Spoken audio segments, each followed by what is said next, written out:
Have you ever noticed that even living in the same house, people don't understand each other?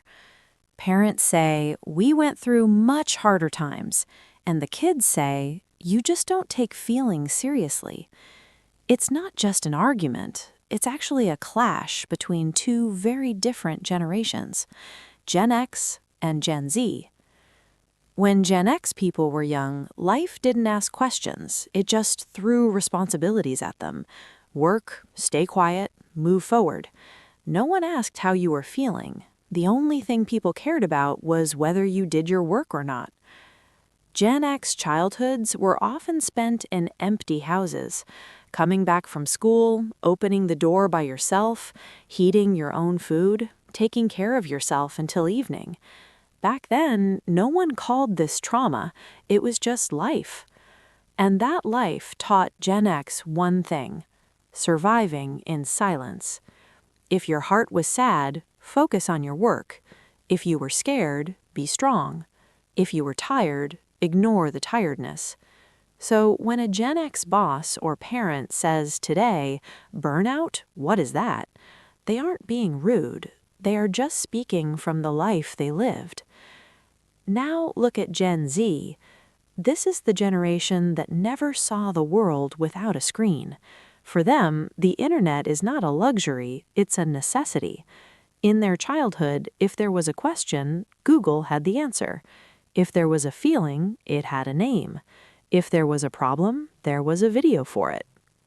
Gen Z has never really been alone, but at the same time, they feel the loneliest. Why? Because when you're constantly seeing everyone else's life, comparison happens automatically. Someone seems better, more successful, happier. And then the voice inside says, "Why am I falling behind?" Gen Z normalized talking about mental health, and that's a big thing. Therapy, boundaries, self-care, these words became normal. But it also created a new pressure to feel everything, understand everything, share everything. Gen X used to suppress feelings. Gen Z drowns in them. This difference is most obvious at work. For Gen X, a job is more than just work, it's survival. If the boss is strict, you still work. If there's overtime, it's fine. Because Gen X has seen a time when just having a job was a big deal. For Gen Z, a job is not life's master. If respect isn't there, if the environment is toxic, they leave. They say life is too short to be miserable. And that's when Gen X says these people are lazy, and Gen Z says these people don't know how to live. Even communication shows this gap.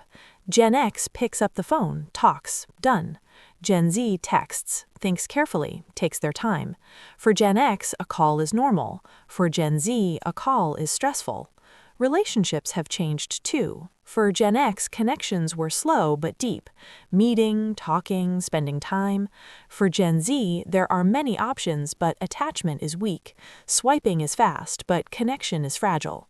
And then both judge each other. Gen X says these people are too sensitive, and Gen Z says these people are emotionally unavailable.